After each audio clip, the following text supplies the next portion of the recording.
بسم اللہ الرحمن الرحیم۔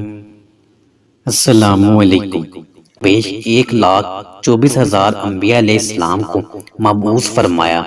انبیاء کرام علیہ السلام کی بعثت کا سلسلہ حضرت آدم علیہ السلام سے شروع ہوا اور اس مبارک سلسلے کا اختتام حضرت محمد صلی اللہ علیہ وآلہ وسلم کی ذات اقدس پر ہوا کہ آپ صلی اللہ علیہ وآلہ وسلم خاتم النبیین ہیں۔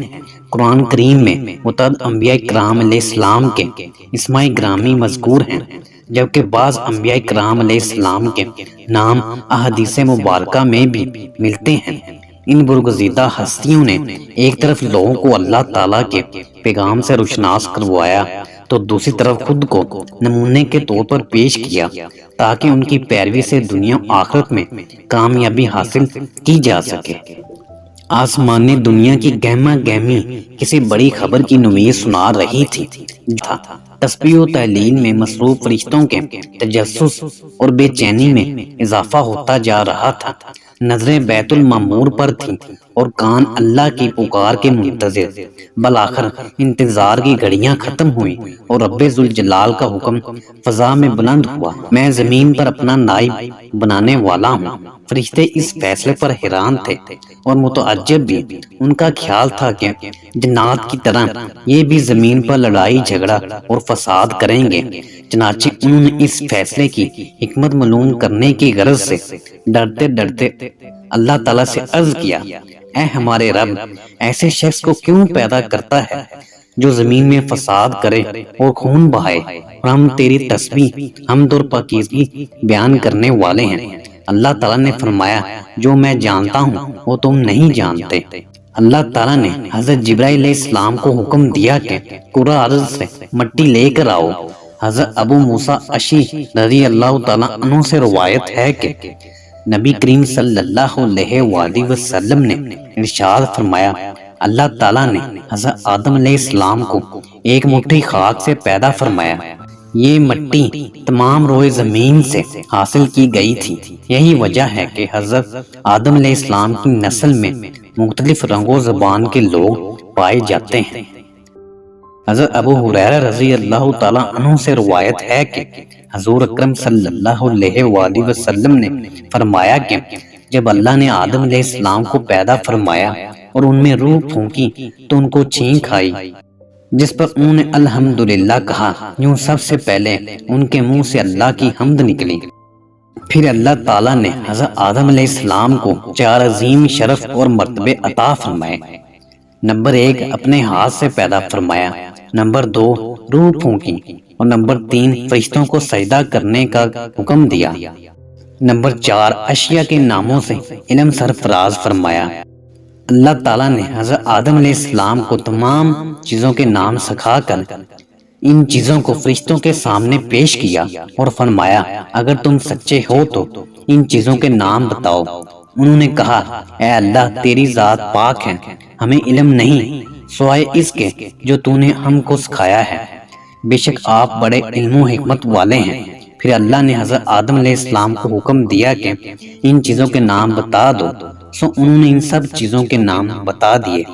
اللہ تعالیٰ نے فرمایا، دیکھو، میں نے تم سے نہ کہا تھا کہ میں زمین و آسمان کی تمام پوشیدہ چیزوں سے واقف ہوں؟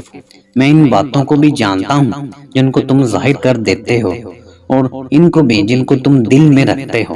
حق تعالیٰ نے تمام فرشتوں کو حکم دیا کہ آدم علیہ السلام کو سجدہ کرو، تو سب نے سجدہ کیا سوائے ابلیس کے۔ اس نے انکار کر دیا اور تکبر کیا اور وہ کافروں میں سے ہو گیا۔ اللہ تعالیٰ نے ابلیس سے پوچھا، جب میں نے تجھ کو حکم دیا تھا تو کس چیز نے تجھ کو سجدے سے باز رکھا؟ اس نے کہا، میں اس سے افضل ہوں، تو نے مجھے آگ سے پیدا کیا ہے اور اسے خاک سے۔ اللہ نے فرمایا، تو بحشت سے اتر جا، تجھے حق نہیں کہ تو یہاں رہ کر غرور کرے، پس نکل جا، بے شک تو ذلیلوں میں سے ہے۔ اس نے کہا، مجھے اس دن تک مہلت عطا فرمائیے جس دن قیامت آئے گی۔ اللہ نے شیطان کو مہلت عطا فرما دی تو اس نے کہا، اب میں تیرے بندوں کو قیامت تک بہکاؤں گا۔ آگے سے، پیچھے سے، دائیں سے اور بائیں سے۔ اللہ نے فرمایا جو لوگ تیری پیروی کریں گے میں تجھ سمیت ان سب سے جہنم بھر دوں گا۔ ابلیس اور شیطان ایک ہی صفت اور حقیقت کے دو ایسے نام ہیں جس کا کام اللہ کے بندوں کو ورگلانا، شر پھیلانا، انہیں اللہ سے باغی کر کے برائی کے کاموں کی جانب راغب کرنا ہے۔ یہ انسان کا وہ ازلی دشمن ہے جو قیامت تک اس کا پیچھا نہیں چھوڑے گا۔ حضرت عائشہ صدیقہ رضی اللہ عنہا فرماتی ہیں کہ نبی کریم صلی اللہ علیہ وآلہ وسلم نے فرمایا کہ فرشتے نور سے، آدم مٹی سے اور ابلیس آگ سے پیدا کیا گیا ہے۔ حضرت عبداللہ بن عمر رضی اللہ تعالیٰ عنہ فرماتے ہیں کہ جنات حضرت آدم علیہ السلام سے 2000 سال پہلے دنیا میں آباد تھے، جنہوں نے دنیا میں دنگا فساد مچا رکھا تھا۔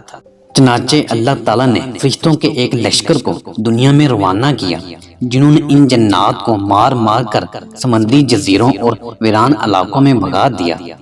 حضرت سعید بن منصور رحمۃ اللہ علیہ کا قول ہے کہ اس موقع پر بہت سے جنات قتل کیے گئے اور کچھ گرفتار بھی ہوئے۔ انہی میں ابلیس بھی تھا جو ابھی بچہ تھا، اسے آسمان پر لا کر رکھا گیا۔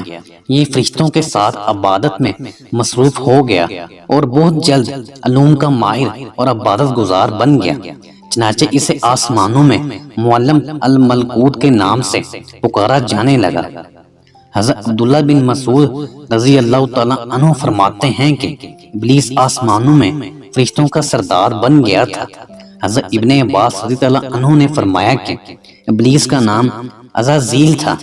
سورۃ الکہف آیت 50 میں بھی اللہ نے فرمایا کہ ابلیس جنات میں سے تھا۔ تفسیر ابن جوزی میں حضرت عبداللہ بن عباس رضی اللہ عنہ سے روایت ہے کہ نبی کریم صلی اللہ علیہ وآلہ وسلم نے فرمایا شیطان آدمی کے جسم میں خون کی طرح سرایت کر جاتا ہے، بندے کا دل اس کا خاص ٹھکانہ ہے، تاہم شیطان کو اتنی قوت حاصل نہیں ہے کہ وہ انسان کو رائے حق سے زبردستی ہٹا دے۔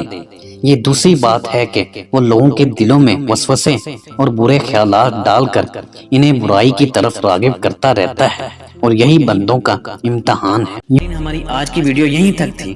امید ہے کہ آپ کو ہماری یہ ویڈیو پسند آئی ہوگی۔ ویڈیو کو لائک بھی کریں اور ہمارے چینل کو سبسکرائب بھی کر دیں اور گھنٹی کے بٹن کو پریس کر دیں تاکہ اس طرح کی مزید اچھی ویڈیو آپ تک بر وقت پہنچ سکیں۔ شکریہ، اللہ حافظ۔